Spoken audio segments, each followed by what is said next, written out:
Mise au point de la coalition des patriotes pour le changement, suite au communiqué final du mini-sommet des chefs d'État de la CIRGL.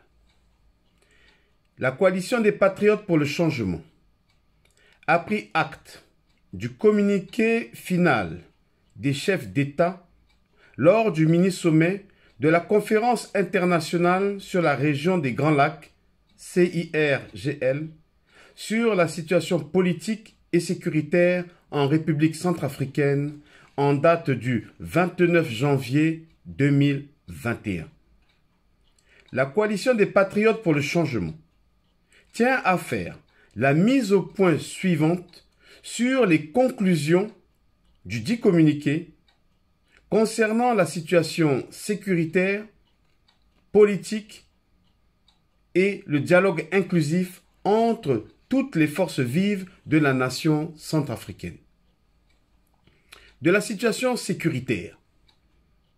Les zones sous contrôle de la coalition des patriotes pour le changement.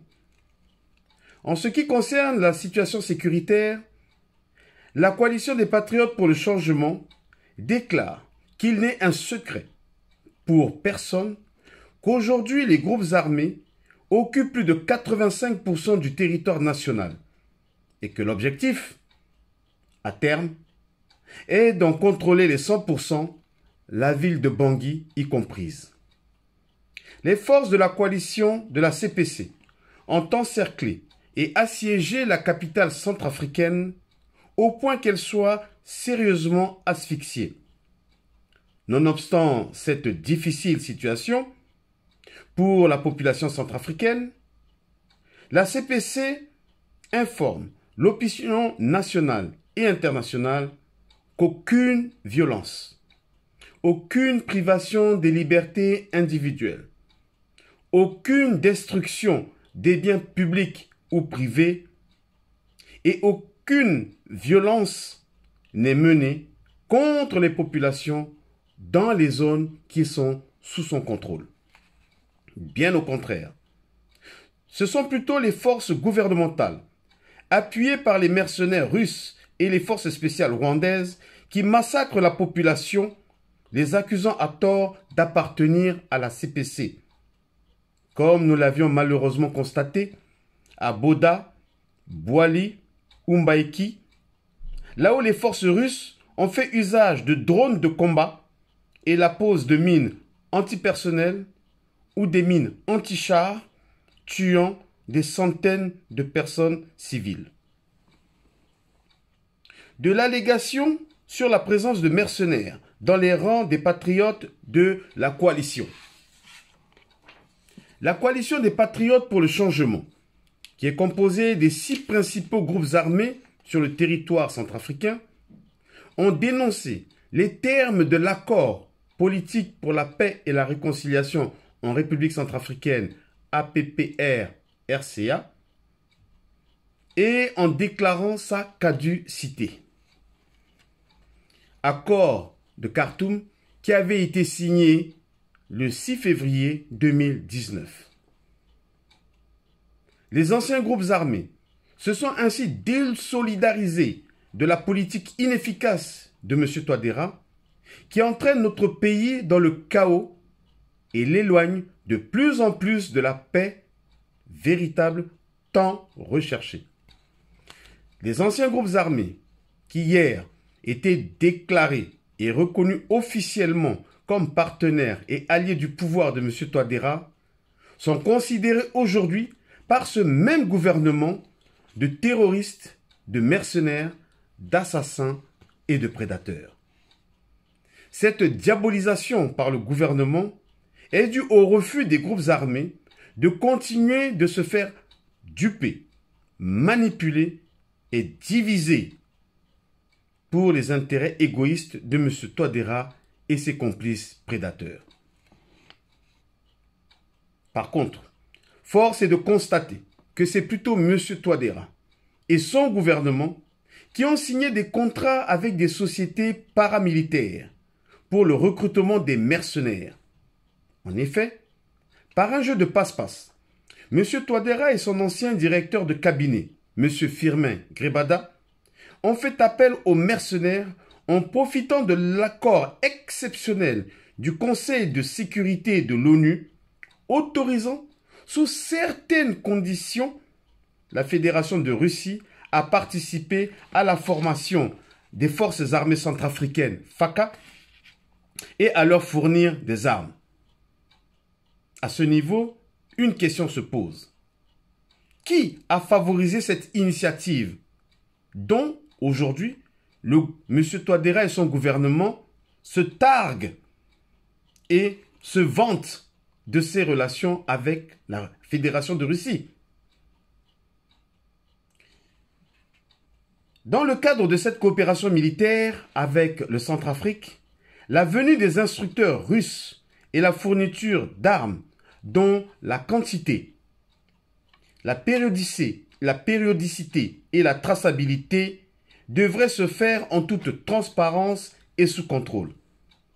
C'est ainsi que M. Touadéra saisira cette opportunité pour signer des contrats avec la société privée russe Wagner afin de contourner l'embargo sur les armes en République centrafricaine et ainsi avoir une force paramilitaire afin de se retourner contre les groupes armés devenus ses pires ennemis.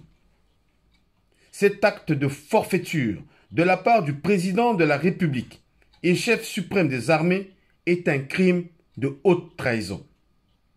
M. Touadéra devra tôt ou tard être traduit devant la haute cour de justice conformément à l'article 124 de notre Constitution.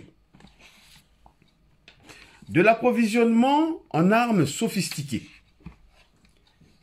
Étant donné que M. Touadéra et son Premier ministre ont déclaré que la République centrafricaine était en guerre et qu'ils allaient se battre, les groupes armés ont aussi pris leurs dispositions. Lorsque les mercenaires russes et les forces spéciales rwandaises, appuyées par la MINUSCA et les FACA, attaquent les positions de la coalition des patriotes, nous constatons une suprématie des éléments de la CPC sur les forces gouvernementales. Lors de leur débandade, ils abandonnent sur le théâtre des opérations des véhicules, armes et munitions. Cet arsenal de guerre est récupéré par les patriotes de la coalition. Et cela constitue, du même coup, un approvisionnement supplémentaire du stock d'armes qui servira pour les prochains combats. Nous avons appris, avec beaucoup de tristesse ces derniers temps, que nos frères FACA, que nous ne voulions absolument pas combattre, sont mis en première ligne lors des combats. Et ceux qui s'aviseraient à reculer, ordre a été donné de purement et simplement les éliminer. Des répercussions de la crise sécuritaire dans la sous-région CEEAC. La crise centrafricaine aura forcément des impacts dans les pays de la sous-région d'Afrique centrale si elle n'est pas maîtrisée à temps. La diplomatie hasardeuse de M. Touadéra crée des tensions politiques inutiles entre les pays frères et amis de la République centrafricaine. Les États voisins ou les puissances occidentales sont des partenaires avec lesquels l'État centrafricain développe des relations d'État à État, des relations diplomatiques, des relations économiques dans l'intérêt des pays concernés et leur population. Ce n'est nullement avec l'arrivée de M. Touadéra aux affaires que l'État centrafricain a noué des relations d'État à État avec la Fédération de Russie, n'en déplaise à certains panafricanistes en quête de notoriété. À l'époque de l'ex-empereur Bokassa Ier, la République centrafricaine entretenait de bonnes relations diplomatiques, économiques et culturelles avec la Russie soviétique de l'époque. Cette collaboration s'était matérialisée par le transfert de compétences dans les domaines de l'éducation, de la santé, de l'agriculture, de la culture, etc. Il est donc important de faire le distinguo entre les relations d'État à État entre la République centrafricaine avec la Fédération de Russie et les relations contractuelles entre M. Touadéra et les sociétés écrans russes dans le domaine mercantile et du mercenariat. Dans ce cas de figure, M. Touadéra ouvre les portes du Centrafrique à des groupes armés privés russes qui ont pour objectif non seulement la captation des richesses naturelles en Centrafrique, mais aussi des visées expansionnistes afin d'étendre leur hégémonie sur la région des pays des Grands Lacs, riches en ressources minières. Les engagements et les contrats signés par M. Touadéra sont très inquiétants et sont une forte menace pour la paix, la sécurité et la stabilité des pays voisins de la RCA. Au vu de l'implication des groupes privés russes, notamment Wagner, dans les conflits au Soudan, en Syrie et en Libye ces derniers temps. M. Touadéra est un réel danger tant pour son propre pays que pour ses proches voisins d'Afrique centrale.